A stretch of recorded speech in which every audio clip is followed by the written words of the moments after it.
Bienvenue à tous et à toutes à cette deuxième journée sur la mixité. Alors, les intervenants de cette table ronde, de cette première table ronde, vont analyser comment la question de la mixité doit être pensée. Nous avons beaucoup analysé hier la question de l'orientation professionnelle. On va donc s'intéresser aujourd'hui aux conditions d'intégration dans un nouveau poste, une formation, donc aussi bien dans les conditions d'intégration que dans le travail au quotidien. Nous allons donc essayer de nous pencher, de dresser un état des lieux des différents freins pour ensuite évidemment, essayer d'identifier des solutions avec les bonnes pratiques qui ont déjà été mises en place par différents réseaux professionnels. Je présenterai les différentes intervenantes au fil des interventions et je vais donc d'abord donner la parole à Amélie Pierre. Vous êtes psychologue de travail, vous êtes chargée de mission au sein de l'ARACT Grand Est. Est-ce que vous pourriez d'abord commencer par nous présenter le travail de l'ARACT, la mission de l'ARACT et expliquer eh bien, le constat que vous dressez en entreprise, en quoi, quels peuvent être les différents freins au développement de la mixité? Merci Martha, bonjour à toutes et tous. Donc je vais effectivement vous présenter l'ARACT et l'ANACT. Donc en fait, nous faisons partie de l'ANACT, qui est l'Agence nationale pour l'amélioration des conditions de travail, qui est un établissement public administratif, et nous sommes sous la tutelle du ministère du Travail, avec comme mission de service public d'accompagner les entreprises pour améliorer les conditions de travail. La particularité de nos interventions, de toutes nos interventions, quelle que soit la thématique que l'on traite sur le champ du travail et des conditions de travail, est que nous intervenons uniquement de manière paritaire dans les entreprises, donc avec l'accord des directions et des représentants du personnel, en faisant effectivement, en tout cas, le pari que c'est de l'amélioration du dialogue social qui permettra d'améliorer les conditions de travail. Et de la même manière, nous traitons aussi les questions d'égalité et de mixité professionnelle de manière transverse dans l'ensemble de nos interventions. Voilà, au même titre que le dialogue social, c'est quelque chose, en tout cas, que l'on souhaite que les entreprises aient en tête pour tout projet de transformation qu'elles peuvent avoir. Alors peut-être pour aller après ensuite sur les leviers, en tout cas, ou les freins, ce que l'on peut observer en entreprise. Moi, je voulais déjà qu'on se rappelle un peu de ce que c'était que l'égalité professionnelle et c'était quoi finalement la définition. L'égalité professionnelle, en fait, c'est une égalité de droit, de traitement et d'accès à l'emploi, à la formation, à la promotion, évidemment aux questions de rémunération, mais ça ne se résume pas aux questions de rémunération, et également aux questions d'égalité d'accès à de bonnes conditions de travail, à une bonne santé au travail. Voilà. Donc c'est aussi ça l'égalité professionnelle, ce n'est pas uniquement les questions de rémunération, même si aujourd'hui voilà, ces inégalités tendent à se réduire, il en reste encore beaucoup d'autres aujourd'hui. Et puis pour finir sur les définitions, effectivement aujourd'hui on est sur les journées régionales de la mixité, et rappeler ce que c'était aussi que la mixité, c'est simplement la présence d'hommes et de femmes dans un secteur d'activité, dans une entreprise, voire dans un emploi. Donc quand on parle de question de mixité, on peut se dire, bah voilà, un secteur professionnel, il est peut-être mixte, puisqu'il comporte peut-être, on va dire, 40% de femmes ou 40% d'hommes, ça dépend de quel côté on se place. Mais si on regarde un petit peu plus dans le détail, on va se rendre compte qu'il va y avoir des répartitions dans les métiers, dans les entreprises, qui fait que finalement la mixité, elle peut apparaître aussi de façade, mais au final, quand on va chercher un petit peu plus loin dans les chiffres, on se rend compte qu'elle n'est pas forcément atteinte. Donc aujourd'hui, on est sur en tout cas une manifestation autour de la journée du 8 mars, donc on va plutôt parler de la mixité et plutôt de l'intégration des femmes dans des métiers dits masculins, mais bien évidemment, nous aussi, nos interventions, elles sont aussi pour intégrer davantage d'hommes dans des secteurs qui sont très féminisés. Alors, pourquoi aussi je vous ai en tout cas donné ces deux définitions, c'est aussi pour vous dire que les deux sont liés. Plus on aura des environnements de travail mixtes, plus on ira vers l'égalité professionnelle. Et de la même manière, plus on travaillera sur l'égalité professionnelle, et plus on développera la mixité. Donc c'est aussi dans en tout cas dans cette idée qu'on intervient dans les entreprises. Alors, effectivement, la journée d'hier, il y a sans doute des choses qui ont été dites sur tout ce qui se passe en amont, avant l'entrée dans l'entreprise, qui concerne plutôt la formation, l'orientation professionnelle. C'est très bien qu'il y ait effectivement ce type d'action. Mais si ensuite les entreprises ne s'en saisissent pas et ne vont pas plus loin, c'est là qu'effectivement il peut y avoir des échecs. Et tout peut être fait, tout peut être mené en amont pour que des femmes arrivent dans des secteurs ou dans des entreprises qui sont peu mixtes. Mais si l'entreprise ne s'intéresse pas à tous les champs que je vous ai cités tout à l'heure sur les questions d'égalité, on peut citer notamment la question d'intégration. Si on ne soigne pas l'intégration, alors des femmes mais aussi des hommes, eh bien là, on va se poser plutôt la question de conserver ces femmes dans ces secteurs-là. C'est bien qu'elles y entrent, mais il faut qu'elles y restent. Donc sur les questions d'intégration, bien évidemment, les entreprises ont des actions à mener pour se questionner sur les freins qu'il peut y avoir à intégrer des femmes, aussi bien auprès des collègues déjà présents dans l'entreprise, mais également dans certains secteurs d'activité, d'aller travailler aussi tous les stéréotypes des clients, des fournisseurs, des sous-traitants, des bénéficiaires, voilà, de tous les usagers aussi auxquels finalement avec qui on va avoir contact. Donc c'est aussi se poser les questions de se dire, bah voilà, qu'est-ce qui va être différent aujourd'hui d'intégrer des femmes, quelles difficultés elles vont avoir, et du coup de mener aussi avec ces personnes des retours d'expérience pour pouvoir améliorer cette intégration. Donc on pourrait citer bien d'autres éléments, en tout cas dans le parcours d'intégration et dans le parcours dans une entreprise d'une femme. On pourrait citer aussi les questions de conditions de travail. Il y a des secteurs professionnels qui ont avancé sur des questions de conditions de travail, de port de charge notamment, pour pouvoir intégrer des femmes. Mais ce n'est pas suffisant si on s'intéresse qu'au port de charge, qu'on ne va pas regarder les questions de matériel, peut-être des questions de hauteur, des questions d'environnement de travail. Donc ça, on y reviendra, je crois, en tout cas, avec d'autres intervenantes sur d'autres sujets à la fin de la table ronde. Mais voilà, ça aussi, il faut se dire que pour les entreprises, quand on va travailler ces questions, finalement se dire on va réduire le port de charge, c'est bien, des femmes vont pouvoir intégrer ces métiers, mais pas que. Aussi des hommes qui ont peut-être des forces physiques plus faibles, des personnes qui vont avoir des inaptitudes. Et aussi, bah, finalement, on va améliorer les conditions de travail de tout le monde en réduisant la pénibilité. Donc c'est aussi, là en tout cas, une opportunité. C'est pas un frein, mais c'est une opportunité. Et c'est comme ça, effectivement, qu'il faut le présenter. Voilà, je crois que je vais m'arrêter là, puisqu'après, voilà, les autres collègues vont plutôt donner des exemples concrets, en tout cas, de ce qu'elles peuvent faire dans leur structure. Merci.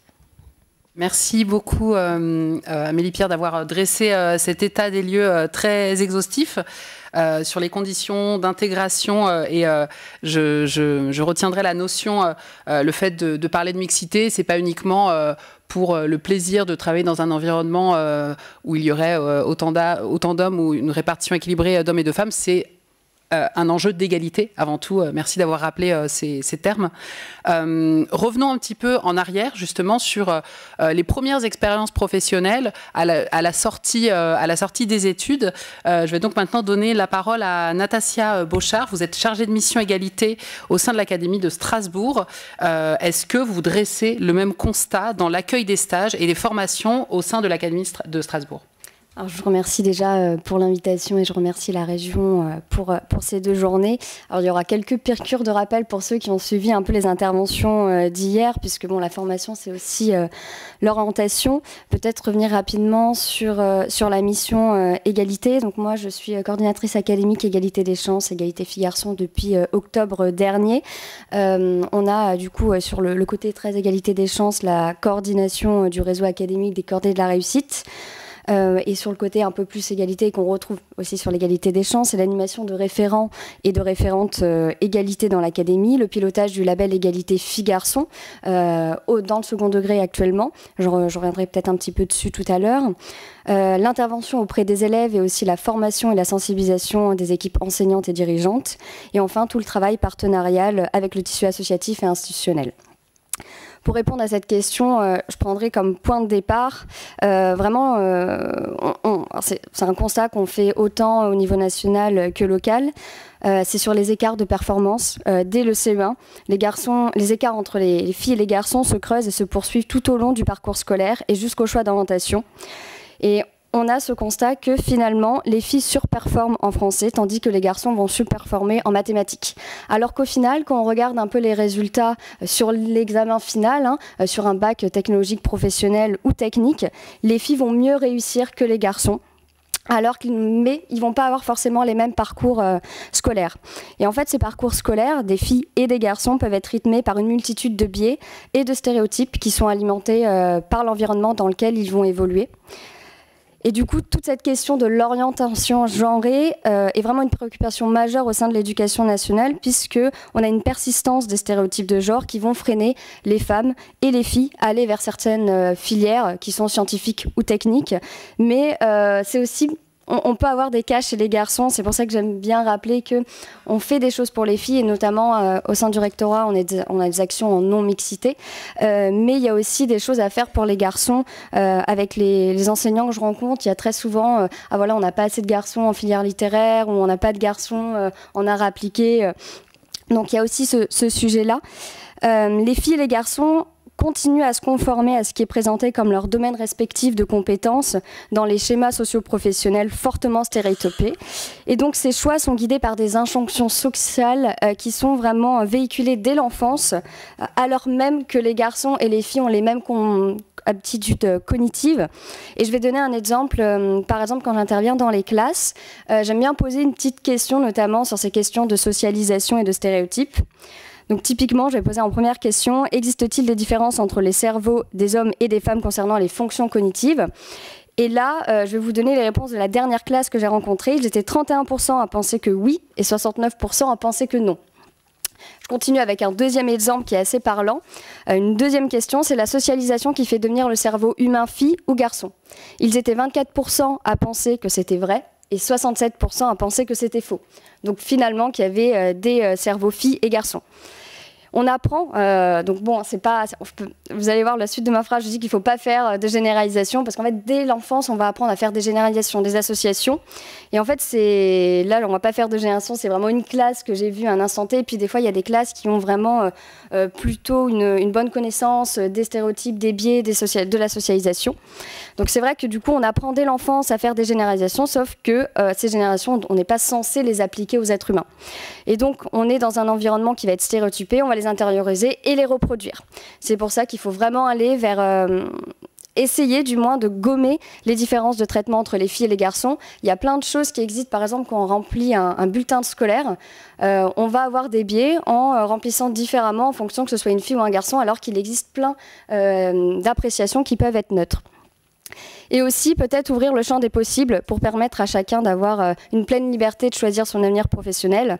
Et je rajouterai un dernier petit point sur le sujet vraiment de l'orientation, c'est que c'est une orientation qui doit se construire vraiment avec l'enfant et la confiance des parents, puisqu'on se rend compte que parfois, un peu malgré eux, ils vont être un frein à l'orientation choisie par leurs enfants en les pensant plutôt vers des filières plus sécurisantes. Cette semaine, je rencontrais un établissement dans le cadre de la labellisation égalité filles-garçons qui a justement des filières BTP où les filles sont très peu présentes et très souvent, du coup, l'équipe va devoir un peu expliquer aux parents que c'est pas forcément un problème que leur fille arrive dans une filière qui est encore masculine. Donc, il y a ce petit enjeu de négociation. Du coup, qu'est-ce que nous, on fait au sein du rectorat ? Le premier point, c'est vraiment lutter contre les stéréotypes auprès des élèves et du personnel, en passant notamment par la formation. Aussi en développant notre réseau de référentes et de référents égalité filles-garçons dans les établissements. Deuxième point, c'est vraiment la valorisation des bonnes pratiques par la labellisation égalité filles-garçons dans les collèges et les lycées. Donc on en a un peu parlé hier, c'est un label qui permet vraiment de valoriser les actions qui sont faites. L'idée, c'est pas juste de se réveiller le matin et de dire je veux labelliser mon établissement, c'est vraiment de faire le point sur les actions qui existent avec 3 niveaux de labellisation et vraiment d'accompagner dans cette démarche pour aller vers quelque chose de global. Enfin, il y a aussi la découverte des métiers et peut-être aussi rencontrer des rôles modèles au sein de l'académie et en collaboration avec la CCI et Grand Est Développement. On travaille sur l'opération Robotech Girl qui permet à des jeunes filles à la fois de découvrir ces métiers du numérique et technique par de la pratique, mais aussi par des speed meetings avec des entreprises pour vraiment rencontrer des femmes qui travaillent dans ces milieux-là. Et le dernier point, c'est vraiment élaborer une politique d'accueil des élèves minoritaires de sexe sexe dans toutes les filières peu mixtes en créant des bonnes conditions d'intégration. On a aussi un outil de travail qui est vraiment la Convention interministérielle pour l'égalité entre les filles et les garçons, les femmes et les hommes dans le système éducatif. Donc la dernière arrive à son terme et on devrait en avoir une nouvelle prochainement. Et pour ne pas oublier la deuxième partie de votre question sur les stages, on est conscient qu'il y a vraiment un véritable enjeu de diversification des filières et des métiers. Et que finalement, autant les filles que les garçons ne manquent pas d'envie de découvrir le monde professionnel, peu importe le domaine, mais que finalement, il faut vraiment penser les conditions d'accueil et d'intégration. Voilà, quand vous êtes une jeune fille et que vous arrivez, et donc on en parlait notamment avec ces enseignants qui ont des filières plutôt dans le BTP ou des filières qui sont occupées aujourd'hui majoritairement par des hommes, de comment peut bien se passer le stage. Ben voilà, quand vous êtes une jeune fille, que vous arrivez, je ne sais pas, sur un chantier et que finalement vous êtes dans un environnement où il y a des blagues sexistes, où c'est paternaliste, ou encore on vous infantilise, bah, vous n'allez pas passer une bonne expérience et potentiellement vous allez décrocher. Et il y a des choses des fois plus pratiques, par exemple l'ergonomie, l'installation d'une petite poubelle dans les toilettes pour permettre à la jeune fille de vraiment sécuriser sa santé. C'est pas grand-chose, mais des fois on n'y pense pas. Moi je me rappelle dans mes expériences professionnelles que des fois dans les toilettes il n'y avait pas de petite poubelle alors que c'est strictement rien, ça coûte rien et c'est tout simple. Ou encore voilà, un vestiaire pour se changer. Et puis bon, il y a toutes ces petites difficultés qu'on peut retrouver sur le milieu professionnel, mais les garçons peuvent aussi des fois confrontés à ces freins. On avait eu le cas d'un garçon qui voulait rentrer en école d'esthétique et il y avait plein de questions qui s'étaient posées. Voilà, un garçon en école d'esthétique, comment on va faire? Donc sur la théorie, il n'y avait pas forcément de problème, mais sur la pratique, bah, est-ce qu'il allait avoir la possibilité d'épiler ses camarades féminines pendant des cours de pratique? Enfin, comment ça allait se passer? Donc il y a encore aussi des questions qui se posent sur ce sujet-là. Donc pour finir, je dirais que finalement, les métiers et les compétences n'ont pas de sexe, mais c'est vraiment les conditions d'accueil et d'intégration qui vont être essentielles pour le plein épanouissement de chacun. Merci. Je peux merci poser beaucoup. une question? Alors, on va aller sur les questions juste après. Et d'ailleurs, vous me permettez de rappeler que vous avez la possibilité de poser vos questions sur le lien Typeform qui doit s'afficher normalement, enfin le short link, le lien court, ou en allant sur le QR code avec votre téléphone. N'hésitez pas donc à poser toutes vos questions que je pourrais relayer à l'issue de cette session. Et si on a le temps, vous pourrez peut-être poser une question à l'oral. Mais avant, je voudrais quand même permettre aux deux intervenantes restantes d'intervenir et qui vont, vous avez à la fin de votre intervention évoqué les conditions d'accueil et les conditions de travail aussi. Et vous allez pouvoir nous parler des obstacles que vous avez pu constater. Donc j'accueille maintenant Véronique Witzmann. Vous êtes responsable communication, direction, action régionale EDF Grand Est. Est-ce que vous pourriez nous parler du dispositif qui a été mis en place, qui s'appelle Parlons Mixité, mis en place par EDF? Merci Martin, bonjour à tous. Effectivement, donc au sein d'EDF, je fais partie du réseau Énergie Mixité, qui est le réseau des femmes du groupe EDF. Et l'entreprise a choisi de prendre une ambition mixité pour faire en sorte que dans une entreprise industrielle, il y ait davantage de femmes. Donc on vise 40% de femmes dans l'entreprise à l'horizon 2030 et également 95 points sur 100 dans l'index égalité femmes-hommes. Et la question qui se pose, c'est au-delà de l'ambition, comment l'incarner concrètement dans les territoires. Et donc, a été mis en place une action qui s'appelle Parlons Mixité. Alors, pourquoi Parlons Mixité? Bon, le sujet de la mixité, on le comprend bien. En fait, on a un réseau de dialogueurs, donc de personnes qui ont été formées, qui sont volontaires, des salariés du groupe qui sont volontaires et qui ont été formés à l'intelligence collective, donc des gens de toutes les structures d'EDF. Et donc, l'idée, c'était de dire, on va voir au plus proche du terrain quelle est la situation exacte de la mixité, ce que vivent les hommes et les femmes dans leur environnement de travail et comment est perçue en fait l'égalité femmes-hommes au quotidien dans les équipes de travail. Donc c'était ça l'idée, c'était d'être sur la partie sensibilisation et d'aller voir concrètement comment faire progresser la mixité en entreprise au quotidien. Et donc l'idée c'était d'offrir l'opportunité aux salariés de s'exprimer sur le sujet, aussi bien hommes et femmes, alors à la fois à travers un questionnaire qui a été proposé à l'ensemble des salariés des sites, pour avoir leur sentiment sur leur perception sur l'égalité femmes-hommes, et puis ensuite une journée d'atelier donc pour les salariés volontaires, encore une fois mixte. D'ailleurs, je crois même qu'il y avait un peu plus d'hommes que de femmes, mais on est dans des entreprises industrielles et techniques, et les sites sont majoritairement masculins, donc vraiment une volonté de travailler ce sujet de la mixité à la fois par les femmes, mais aussi par les hommes. Et donc cette journée à travers les ateliers, l'idée c'est que les personnes s'expriment sur leur vécu, qu'est-ce qu'elles vivent au quotidien, ou si on est un homme, qu'est-ce qu'on a déjà vu dans les pratiques de son collectif de travail. Donc déjà un premier élément qui est un dialogue sur le vécu, qui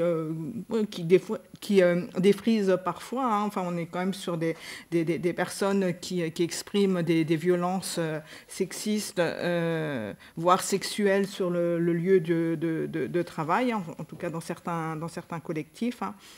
Et l'idée, c'est qu'au-delà d'exprimer son vécu, c'est d'évoquer les points positifs, mais aussi les écarts de ce que vivent les femmes au quotidien dans leur travail, et de travailler par le biais de l'intelligence collective des pistes d'amélioration sur le sujet.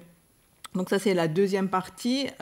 500 personnes, 4 structures, donc des centrales nucléaires, des centrales d'ingénierie, des états-majors ont participé à cette opération. Donc 500 ont participé à la partie questionnaire, et près de 250 sur la réalisation d'ateliers. Le troisième point, en fait, à l'issue de ces journées, avec une équipe de comédiens, donc du théâtre à la carte, donc les comédiens ont suivi toute la journée ce qui s'est passé, avec l'idée d'incarner un peu les situations qui leur ont été rapportées. Donc de jouer par le biais du théâtre ces situations, et de questionner sur les réponses à apporter.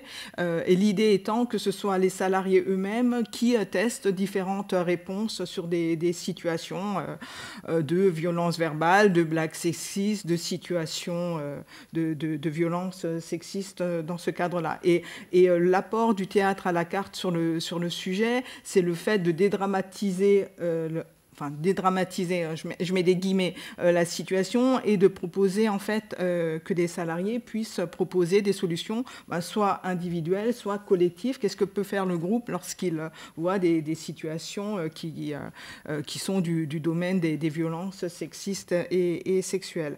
Et enfin, le dernier point, c'est de proposer à la direction un ensemble d'actions qui ont été définies par les différents groupe, pour qu'il y ait une mise en œuvre par la suite de ce sujet-là. Le gros intérêt, c'est que on est proche du terrain, et que ce sont des solutions qui sont imaginées à la maille des équipes.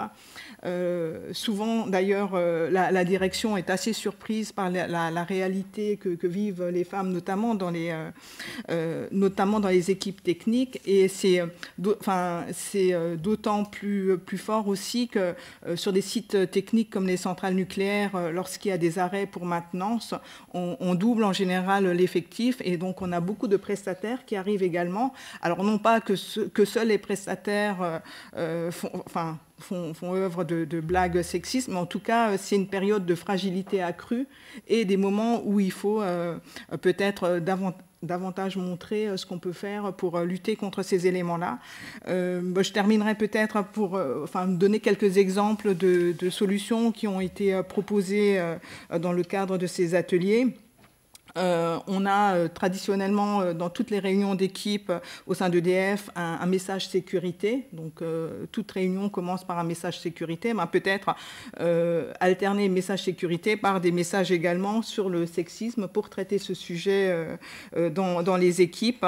Il y a également, on parlait tout à l'heure des tenues de travail, l'adaptation des tenues de travail, notamment pour les femmes enceintes. Il ne suffit pas seulement de prendre une taille plus grande lorsqu'on attend un enfant, enfin, on a besoin de tenues adaptées. Donc, certains sites ont fait un travail sur ce sujet-là. Et puis, de faire des actions de prévention lorsqu'on a une arrivée massive de prestataires. Merci beaucoup. Vous avez évoqué une réalité et un enjeu fondamental qui est le sexisme dans les environnements de travail, et d'autant plus lorsque ce sont des environnements de travail non mixtes. Le sexisme qui peut être du sexisme ordinaire et comme des violences sexistes et sexuelles plus graves. Je vais donc maintenant donner la parole à Asia Benziane. Vous êtes présidente du réseau SNCF Mixité. Est-ce que vous pourriez nous dire en quoi c'est une question fondamentale, et si vous pouviez nous parler des résultats du baromètre sur le sexisme qui a été réalisé par le réseau SNCF? Alors bonjour à toutes et tous. SNCF Mixité, donc c'est le plus grand réseau d'entreprises de mixité de France. On est un peu plus de 13 305. J'ai arrêté les dates hier. C'est un réseau mixte avec 26,6% d'hommes qui ont intégré ce réseau, et on travaille en fait en lien avec la DRH Group. Ce réseau a été créé en 2012 sur un constat très simple. Les femmes, en fait, n'arrivaient plus à briser ce plafond de verre, et donc elles se sont constituées et ont proposé à notre ancien président Guillaume Pépi de créer en fait une caisse de résonance des problématiques que les femmes de l'entreprise ressentent pour pouvoir améliorer les éléments. Donc aujourd'hui, c'est un réseau qui vit pour le groupe SNCF. Donc on est plus de 270 000 à travers le monde, et dans nos 5 SA, et également nos filiales Géodis, Keolis et des centaines d'autres. Alors évidemment que de prendre en compte les violences sexistes et sexuelles, c'est une question de bien vivre ensemble, tout simplement. Pourquoi ? Parce que quand on est une femme et qu'on travaille dans un technicentre et qu'on a des blagues sexistes, des remarques sexuelles, on n'a pas envie d'aller au travail, tout simplement. Voire même, on a envie de démissionner et de partir. Et ça, c'est la fuite de nos compétences, c'est la fuite de personnel qualifié. On vise évidemment une trajectoire mixité en 2030 parce qu'on est, comme le groupe EDF, une entreprise industrielle, et donc les éléments doivent être pris en compte pour ça. Et on a lancé un baromètre sur le sexisme. On a été très clair là-dessus. On a voulu questionner dans notre groupe SNCF le ressenti des femmes et des hommes. Le sexisme, ça va dans les deux sens, hein. Et on a constaté en effet que donc ça c'est les chiffres qui datent de 2022, parce qu'en fait le baromètre 2024 sort aujourd'hui dans l'après-midi. Donc j'ai tout fait pour avoir les chiffres, mais je les ai pas eu à temps. Je pourrais vous les communiquer évidemment s'il y a une liste pour voir quelle est la différence en 5 ans. C'est hyper intéressant de le prendre. Et donc ce résultat du baromètre sexiste expliquait que 57% des salariés SNCF déclarent avoir été témoins de situations de sexisme ou de violences à caractère sexiste et sexuel au travail. Il faut savoir, et donc je vais le mettre au niveau du plan national, les Français, c'est 60%. Donc on se retrouve dans ce chiffre-là, mais qui ne nous a pas du tout convenu. On a été extrêmement choqués par ce chiffre, et on s'est dit, maintenant ça suffit. On met un plan d'action concret, parce que le sexisme au travail n'a plus sa place au sein du groupe SNCF, et je vais vous donner un peu les éléments du plan d'action qui a été construit avec évidemment à la tête nos présidents et présidentes de chaque SA. On a un e-learning obligatoire, ça paraît bête, hein, mais on a 274 000 personnes qui ont eu l'obligation de regarder un e-learning de sensibilisation sur qu'est-ce que c'est le sexisme, qu'est-ce que c'est le harcèlement sexuel, qu'est-ce que c'est des violences au travail. Ça n'a pas sa place, comme je l'ai précisé. Aujourd'hui, on a 74% de l'ensemble des salariés du groupe SNCF qui ont eu cette sensibilisation. Par la suite, au groupe SNCF, on a la direction de l'éthique. La direction de l'éthique, c'est là où on a une alerte ou des conseils qu'on peut prendre auprès de, pas que de juristes, mais des juristes sur des thématiques comme la laïcité, la corruption et les violences sexistes et sexuelles sont un périmètre de leur action. Et donc, on a mis en place un système d'alerte. Donc, c'est-à-dire que si je subis du harcèlement sexuel de par mon N+1, je n'ai pas l'obligation d'aller voir le RH qui est en lien avec mon N+1. Je peux directement aller à la direction de l'éthique qui est rattachée au président de l'entreprise SNCF, Jean-Pierre Farandou. Et donc, il y a une enquête qui peut être diligentée, des sanctions qui peuvent être prises. J'y reviendrai par la suite. On a des référents harcèlement dans chaque CSE. On a des correspondants mixité dans chaque SA. Donc, c'est vraiment essaimer cette mixité et le fait de dire non, on ne tolère plus. Enfin, on a aussi créé un guide à destination de l'ensemble des salariés. Ça paraît tout bête, mais c'est important. Ça part de là avec des exemples de phrases très concrètes du quotidien qui ont été déclarées par les hommes et les femmes du groupe SNCF pour dire bah, ça, en fait, si vous le dites sous forme de blague, bah non, en fait, c'est pas une blague. On n'en est plus à ce stade. On est dans le monde professionnel et on recadre parce qu'on est là ensemble pour s'épanouir au sein du collectif de travail, tout simplement. Et enfin, on a une vidéo, donc c'est une campagne qui a eu lieu juste après les résultats du baromètre 2022 qu'on aura la chance de pouvoir visionner. C'est la campagne Tolérance Zéro, donc je pense que ça ne vaut pas peine que j'en parle, vous allez pouvoir le voir et je vais vous dire ce qui en est suivi après. C'est parti. So mignonne, tu peux nous faire un café? Évidemment qu'elle a eu le poste, t'as vu comment elle est foutue? Ok, mais d'abord je veux un bisou. Dis donc, t'es bien musclée? Tu me montes? Pour une femme, c'est déjà super d'avoir ce poste, tu devrais être contente. Mais t'as tes règles ou quoi? Faut sourire, mademoiselle, c'était juste un compliment. C'est pas pour toi, c'est un truc de mec. Tu sais, je te l'ai déjà dit, on peut voir ça chez moi, on sera plus tranquille. Assume, cocotte, c'est toi qui as choisi de venir dans une équipe de mecs. À mon avis, elle fait pas que des photocopies, elle. Vous voyez ces phrases? Enfin, vous les entendez. Eh bien, ce ne sont pas que des phrases. Ce sont des remarques sexistes. Des propos humiliants. Ces remarques sont inacceptables. Ces comportements-là, on ne doit plus les subir. Du tout. Basta. Fini. Plus jamais. Le sexisme et les violences sexuelles à la SNCF, c'est tolérance zéro. Dans notre entreprise, chacun doit se sentir libre d'être. Chacun doit se sentir protégé et en sécurité sur son lieu de travail. Peu importe son sexe, son âge, son origine, son orientation sexuelle. Ce n'est pas facultatif. C'est obligatoire. Je vous demande d'y réfléchir là tout de suite. Parce que dit comme ça paraît logique. Mais dans les faits, on n'y est pas. À la SNCF, plus de la moitié d'entre nous a été témoin d'une situation de sexisme. À la SNCF, la moitié des femmes ont été victimes de situations de sexisme. Ça veut dire 1 sur 2 quand même. Encore trop de managers ne savent pas comment réagir face à une situation de sexisme. On continue ou ça suffit? Ça suffit. La tolérance zéro ne se décrète pas individuellement. Ça se met en place collectivement. Par des principes de comportement. Des règles, un cadre. Pour garantir le respect de chacun et chacune. Pour nous tous. Alors en pratique, comment ça se passe? La tolérance zéro, c'est informer, sensibiliser, encore plus à tous les niveaux. Pour que chacun de nous voit ce qui se passe, quand ça se passe. Cette vidéo, diffusez-la à vos équipes, à vos collègues. La tolérance zéro, c'est vous proposer un dispositif efficace. Pour que les managers puissent agir concrètement. Pour que les témoins et les victimes puissent parler facilement. Et que cela cesse. La tolérance zéro, c'est agir. Avec des sanctions. Des sanctions à la hauteur des actes. Même si parfois c'est pas simple, même si parfois c'est inconfortable, que ça demande du courage. Maintenant, il faut passer à l'action. Ne plus rien laisser passer.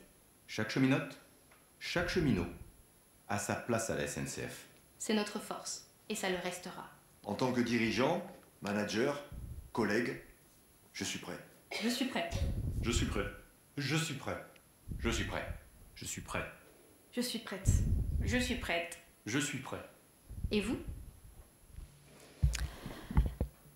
Alors évidemment, quand on lance la campagne Tolérance Zéro et que c'est porté à tous les niveaux et au plus haut niveau de l'entreprise, ça donne une indication très forte, et c'est ce que je conseille d'ailleurs aux entreprises qui pourraient nous regarder aujourd'hui, parce qu'il en va de notre responsabilité.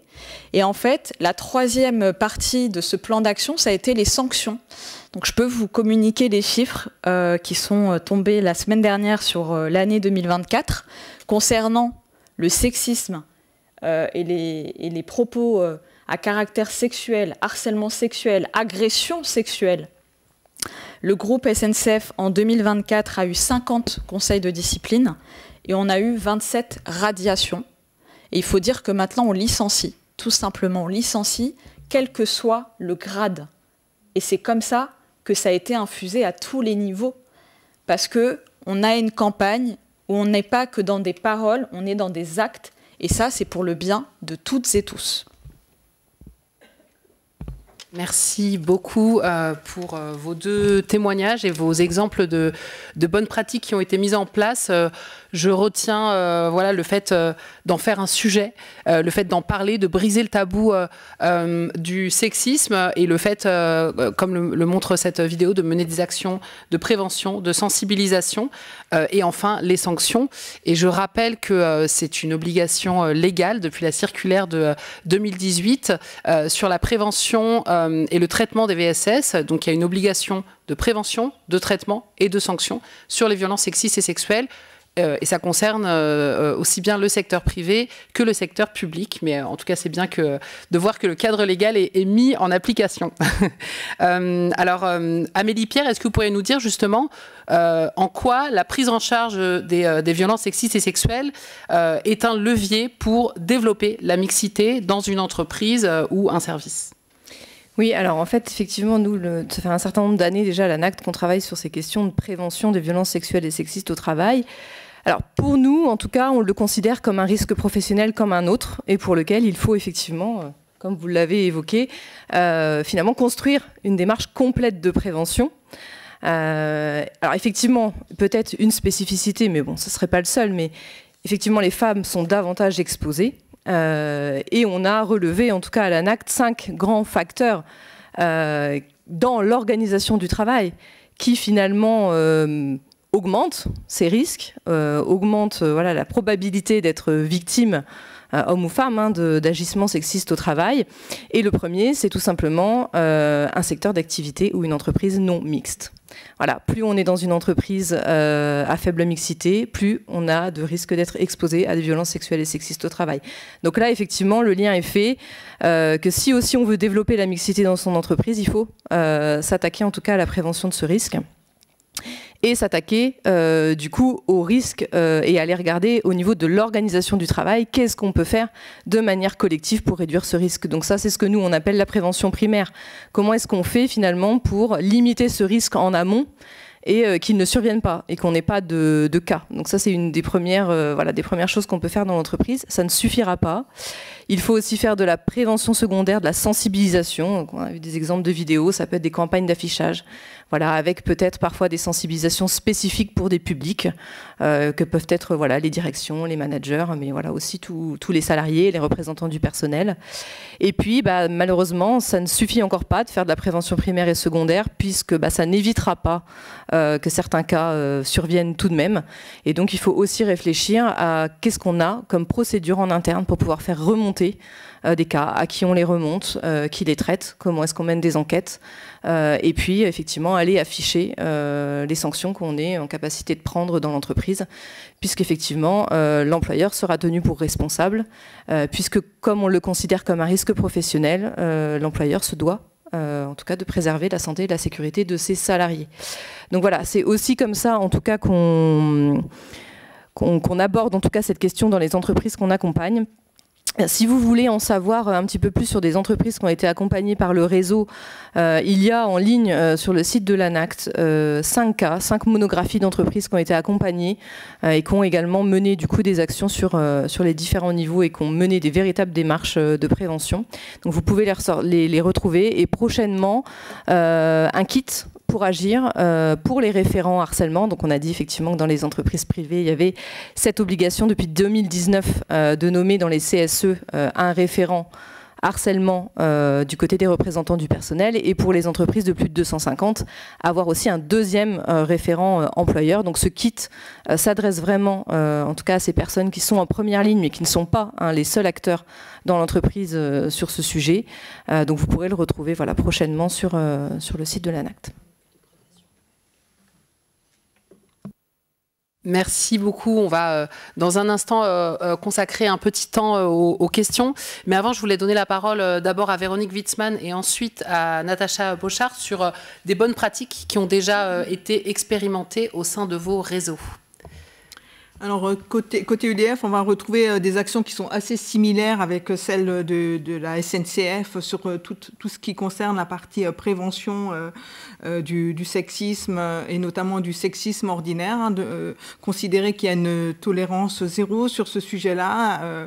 Je voudrais illustrer par le biais d'un challenge qui a été lancé à destination de l'ensemble des salariés sur la sensibilisation du sexisme ordinaire. C'est de poser des questions et de questionner ce que pensent les hommes et les femmes sur ce genre de situation et de rappeler les règles, le rappel à la loi sur ce sujet-là. Il y a un élément sur lequel on n'est pas toujours très à l'aise dans le domaine de l'entreprise, c'est quid des violences qui sont faites aux femmes en dehors de la sphère professionnelle, les violences conjugales ou familiales. Longtemps, on a évoqué cela comme un sujet qui ne faisait pas partie de l'entreprise, sauf que les personnes qui vivent ces violences-là, lorsqu'elles viennent au travail, elles viennent aussi avec toute la violence qu'elles ont vécue par ailleurs. Donc, depuis plus de 3 ans, l'entreprise a décidé de s'emparer de ce sujet-là et d'ouvrir une ligne destinée à ces personnes pour qu'elles puissent trouver de l'aide et être accompagnées sur le sujet. Alors, pour vous dire concrètement ce que ça veut dire, c'est une mise à disposition de psychologues sur le sujet et une capacité aussi, si la personne est en danger, de l'extraire de sa cellule familiale, donc avec des mises à disposition de logement, financement du logement pour que la personne puisse être mise en sécurité. Et dans une entreprise comme la nôtre, on se dit « Oh, mais c'est totalement mineur cette action-là ». Et bien, sachez que tous les 3 jours, il y a une demande d'aide et depuis 3 ans, ce sont 817 femmes et hommes, alors majoritairement des femmes, qui ont demandé de l'aide parce qu'elles se sentent en insécurité chez elles. Donc je trouve que c'est tout à fait remarquable que l'entreprise s'intéresse également à cet élément parce que c'est un élément de vivre ensemble au sein de nos entreprises. Merci beaucoup. Natacha Bochart. Oui, pour prendre la suite, je vais valoriser peut-être le travail de nos élèves. Il y a 3 ans, la grande région académique avait travaillé notamment sur ce sujet. Donc les académies de Strasbourg, Nancy, Metz et Reims. Ils avaient créé différents types de contenus. Tout d'abord des affiches un peu choc sur notamment le consentement, sur différentes notions, associées de vidéos et surtout des fiches un peu thématiques pour déjà comprendre qu'est-ce que c'est le consentement, qu'est-ce que c'est le sexisme, qu'est-ce que c'est le cyberharcèlement et aussi quels sont les outils que je peux avoir pour lutter contre, vers qui je peux me référer, quels sont les numéros qui existent, quels sont mes interlocuteurs. Cette année, dans l'Académie de Strasbourg, on travaille encore sur ce sujet, notamment avec les instances collégiennes et lycéennes. Donc, en fait, on a un guide qui existe, Mon CVC et Mon CVL s'engagent pour l'égalité.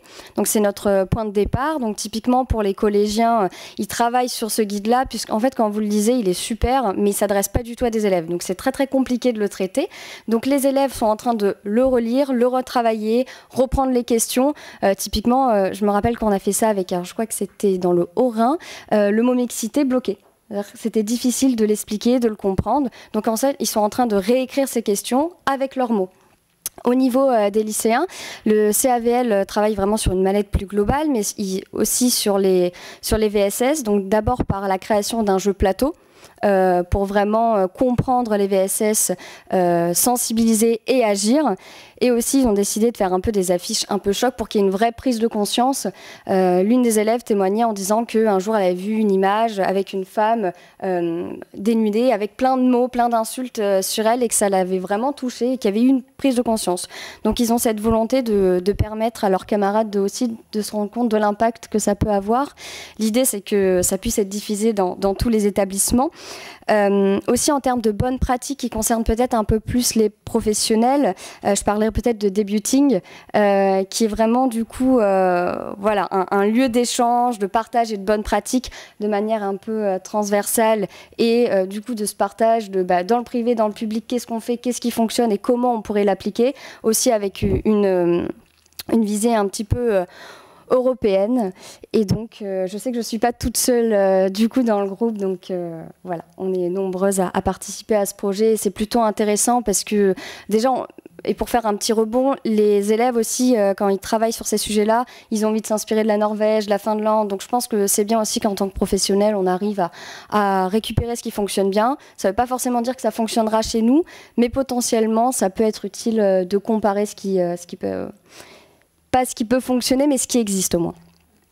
Merci, et c'est tout l'objet de ces journées de la mixité, c'est pouvoir s'inspirer écouter les témoignages de différents partenaires réseaux professionnels et s'y inspirer. Je pense que c'est vraiment l'objectif de ces rencontres.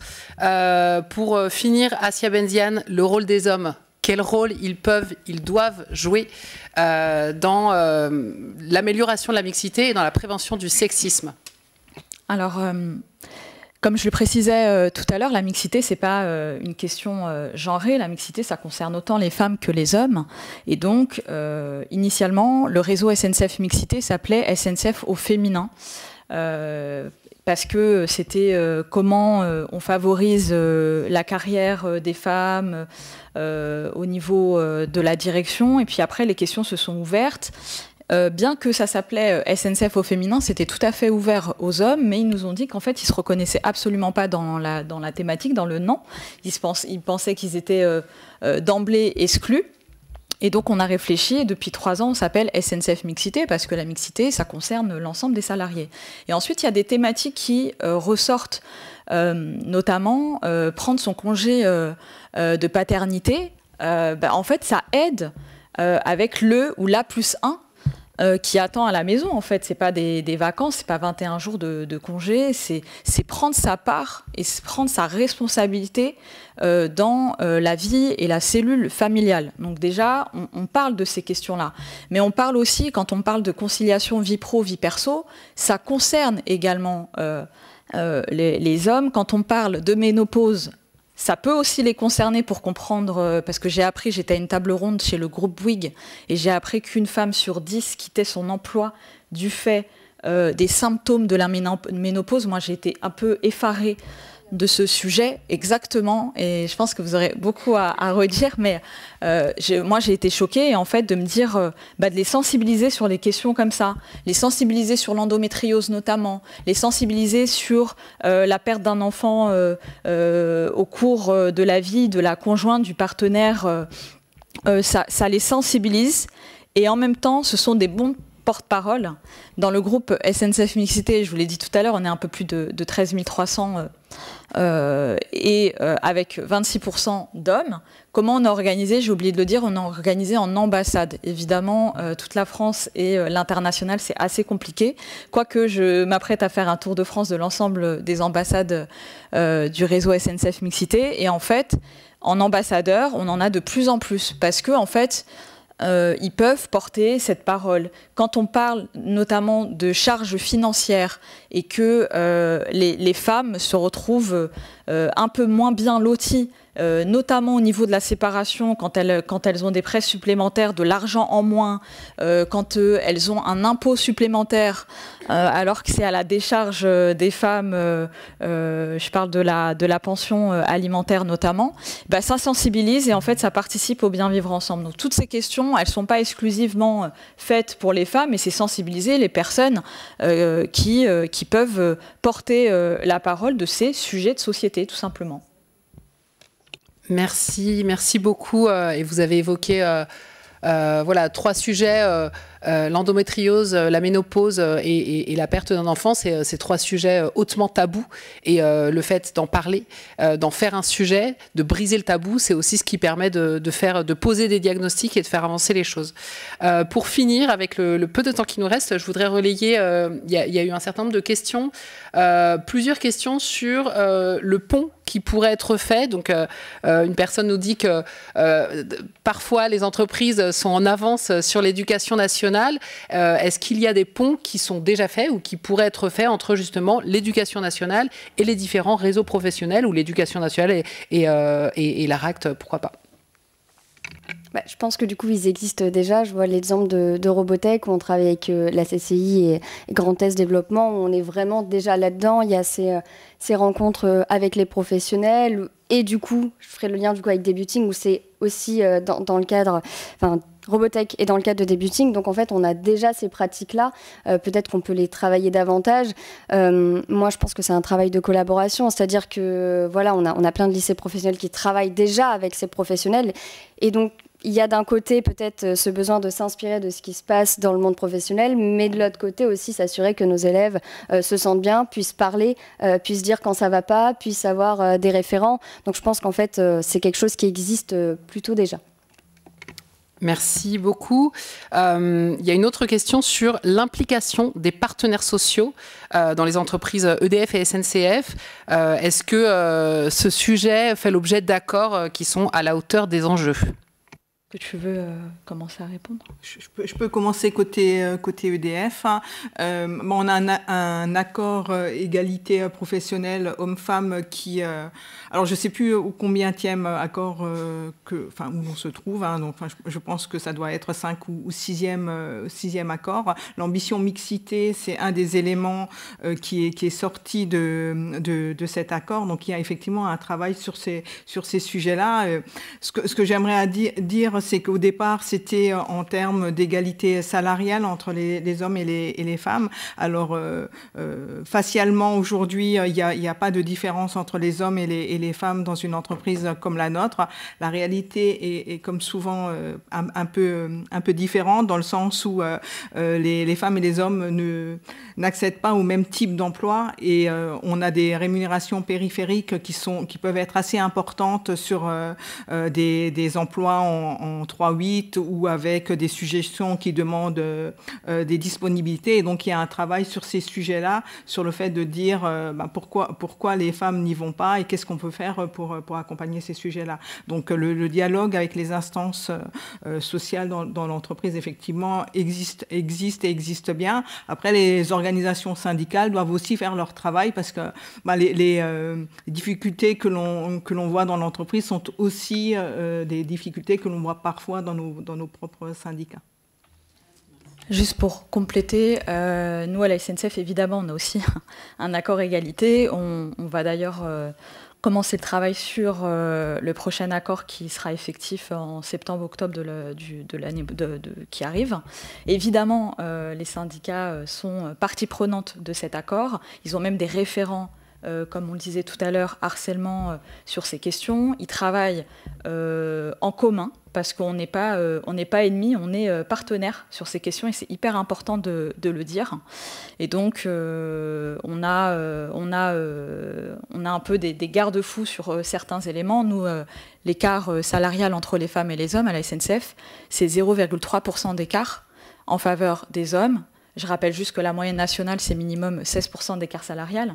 Donc on a des efforts à fournir, mais on y est presque à l'équilibre. Évidemment, dans la carrière et l'évolution de carrière, c'est les femmes qui prennent le plus de temps partiel parce qu'elles sont le plus en charge de la cellule familiale. Donc on travaille sur un guide de la parentalité où ils ont été évidemment associés. On a un guide de violences sexistes et sexuelles qui concerne notamment, et elle l'a dit ma collègue Véronique pour EDF, sur comment on prend en charge les femmes victimes de violences, notamment avec à peu près les mêmes éléments. Et donc, ils sont partie prenante sur l'ensemble des accords parce que nous sommes partenaires. Merci beaucoup. Alors, je crois qu'il y avait une personne, ce sera la toute dernière question, qui avait une question à poser dans la salle. Je ne sais pas si elle est encore là. Alors, allez-y. Mais ma question a été posée, hein, mais c'est vrai que sur le volet, en fait, lien entre éducation nationale et entreprise, je pense qu'on a quand même un gros travail à faire. On a vraiment un gros travail à faire parce que c'est vrai qu'il y a quelquefois la dimension entreprise qui n'est pas suffisamment connue de la part des acteurs de l'éducation nationale. Et bon, je pense qu'il y a vraiment des ponts, notamment sur la question des stages, sur la question... là, je crois qu'il y a vraiment un gros travail à faire. Parce que oui, je pense que le monde de l'entreprise avance. Parce que je pense qu'ils ont besoin... Enfin, c'est une question de pragmatisme économique, hein, tout simplement. Mais je pense qu'effectivement, on doit encore renforcer notre travail partenarial. Et juste rebondir sur ce que vous disiez, je partage totalement. Au sein du groupe SNCF, on a des intervenants en milieu scolaire qui évoquent les questions de tout ça, de tout ce cadre égalité professionnelle, de comment on inclut aussi des jeunes femmes. Donc on a un programme qui s'appelle Les Potentiels, où en fait on a des rôles modèles. On a très peu de conductrices, 4% à la SNCF de conductrices. Donc tout n'est pas rose, évidemment. On est une entreprise industrielle, donc c'est très compliqué de travailler sur ces questions. Mais en tout cas, on a une trajectoire mixité 2030 très ambitieuse pour féminiser à 30% les postes. Aujourd'hui, on est à 23,7% de féminisation. Mais on travaille en commun avec les lycées et les collèges pour justement donner envie à des jeunes femmes de s'engager dans des entreprises industrielles et donc à travers différents programmes, et le plus connu, c'est Les Potentiels. Moi, je vous remercie vraiment, hein, parce que c'est vrai qu'on a besoin d'un discours de vérité, notamment par rapport aux chiffres que vous avez donnés, madame, sur la SNCF. Enfin, je veux dire, c'est vrai qu'on l'a dit pendant ces 2 jours, hein, il faut savoir compter pour que, voilà, pour à un moment donné, effectivement, agir, et je crois que ça, c'est très, très important. Et c'est aussi important dans vos grands groupes, et madame Witzmann, je sais, je la remercie toujours chaleureusement parce qu'elle a aussi ce discours de vérité de dire ok, EDF est exemplaire, mais on a aussi on a notre part aussi de zone d'ombre entre guillemets sur les métiers extrêmement techniques, etc. Et je trouve que c'est ça aussi qui est intéressant, c'est d'avoir aujourd'hui des entreprises qui ont un discours de vérité sur ces questions-là, ce qui n'était pas forcément toujours le cas autrefois. Et vraiment merci pour vos propos. Merci. Et pour reprendre ce que vous disiez, poser le diagnostic. Il me semble que c'est la première étape, avoir, comme vous dites, un discours de vérité, poser le diagnostic, c'est la première étape pour avancer. Si on ne sait pas quels sont les obstacles, si on ne connaît pas les problèmes, eh bien, on ne peut pas proposer des solutions. Merci en tout cas à toutes les 4 d'avoir rappelé. Je pense que la mixité, ça n'est pas seulement un enjeu de choix personnel au moment de l'orientation, au moment des choix qu'on va faire sur son métier. C'est aussi une question qui doit être traitée par les structures lors de l'intégration, lors du travail au quotidien. Vous avez parlé de bien-être. C'est un enjeu de bien-être au travail et aussi de santé et de sécurité et de respect des obligations légales. Merci en tout cas à toutes les 4 pour vos propos. Nous allons donc démarrer dans quelques instants la dernière plénière sur les enjeux européens. On vous demande seulement quelques minutes de transition pour laisser le temps aux intervenants de se positionner, de s'installer et les personnes de l'autre table ronde d'arriver.